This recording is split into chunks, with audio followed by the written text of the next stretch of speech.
Good Monday morning, everybody. It is August 31st. It is a very balmy 54 degrees this morning. Yes, I'm being sarcastic. And yes, I do have on a sweater this morning. It's a little bit cool out. I'm heading uptown first thing. Got to get a birthday card for a buddy of mine. Hopefully I can find something not too terribly raunchy, but incredibly silly. And yeah, we may end up having to do a little bit of work indoors today. It's a little bit cool. Yeah, I got it.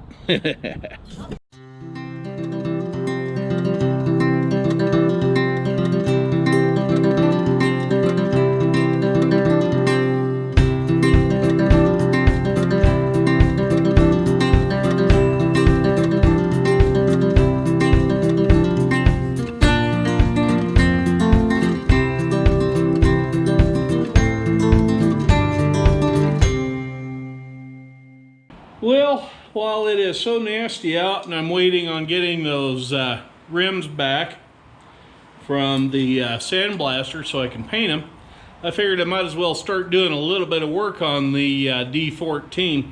What I'm going to do today is just pull some of the wiring, get rid of the generator, and that sort of thing.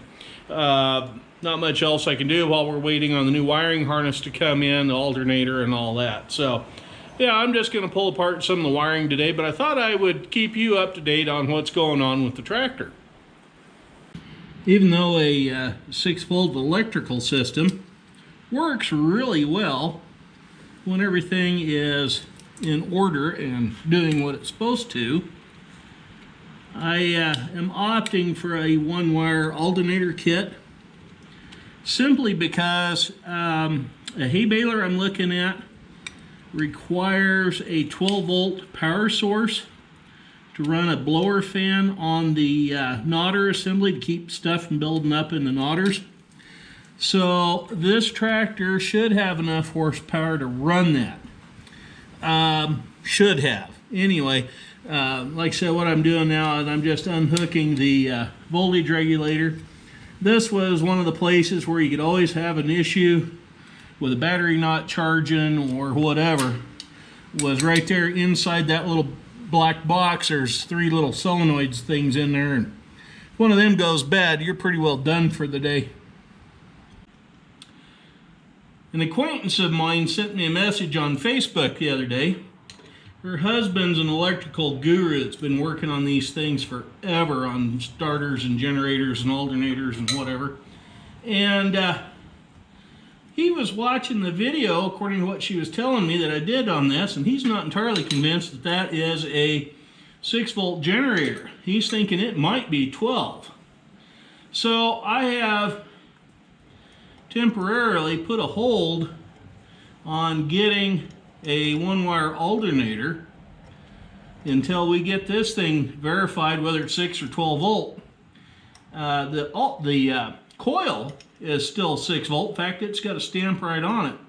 The ignition coil says 6 volts, so that's why I was assuming, and because of the serial number is below the changeover point, that this thing was 6 volt. Now we're going to have to find out, because it may not be. So we're going to pull this off, take it in, have him take a look at it, test it, and if it's 12 volt, to keep it looking authentic, I may leave it as a 12-volt generator, but honestly, there's about a 1/16 of an inch room between the back end of it and this Marvel Schleber, or however you say it, carburetor. So, yeah, we're going to have this thing looked at. We may end up doing that one-wire alternator thing yet and eliminating a bunch of stuff down the line like that voltage regulator and whatnot. Apparently what got his interest, and he spotted it, there's a little screw right there on the top of that for another wire, I thought, but there's little holes here on the top of the thing, which would indicate that there would be a cutout, a regulator bolted to the top of this. Not only that, there is a gap in between the generator and the mounting deals, telling us that it's not built for that bracket. So that thing has definitely been changed somewhere in this tractor's life.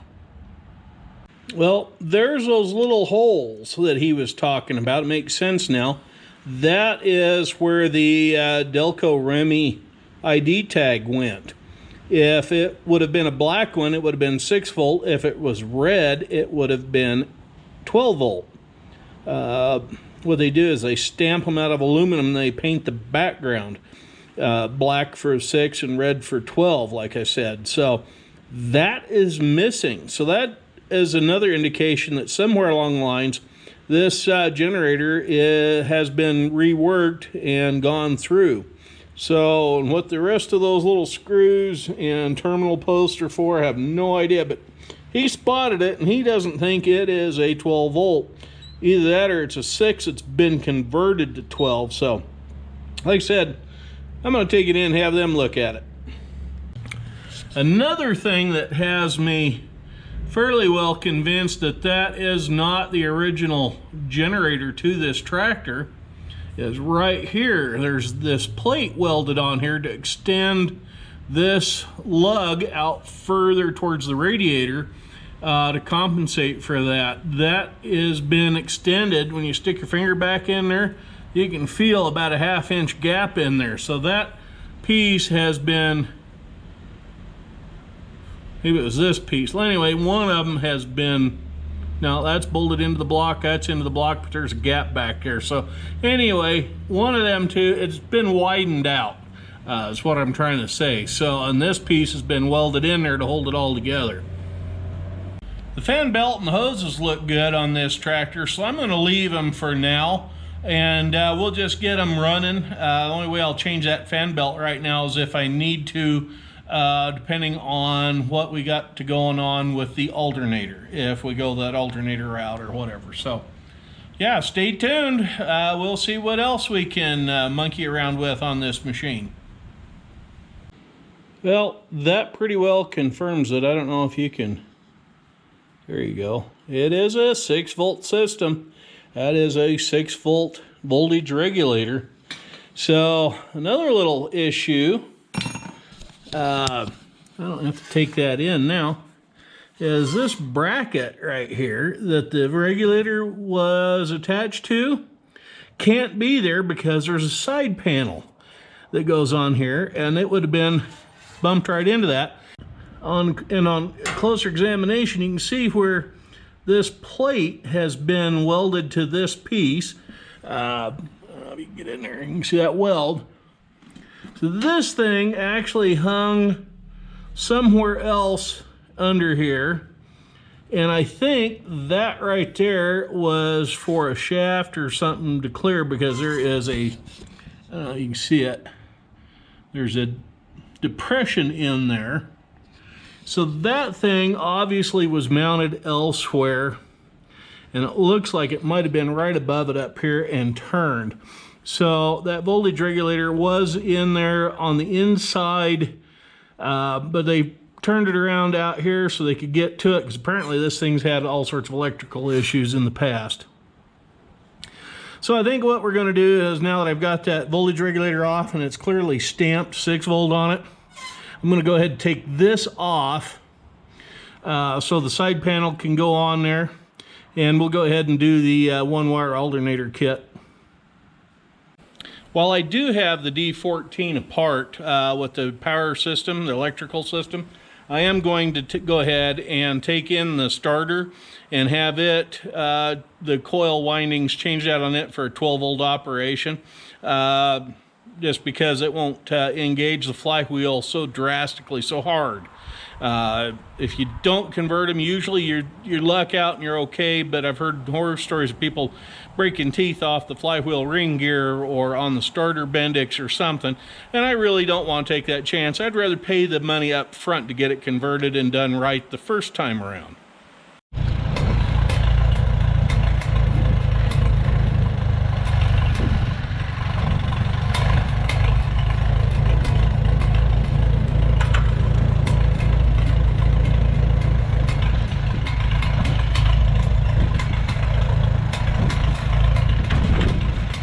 This, boys and girls, is how a farmer with a narrow front tractor can break the bead loose of a rim when it's rusted onto a rim.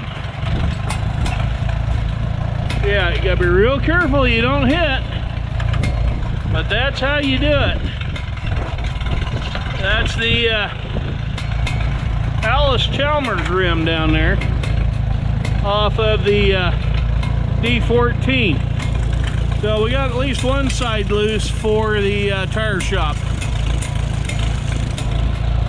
Now I got it flipped over, and we'll do the back side of the rim.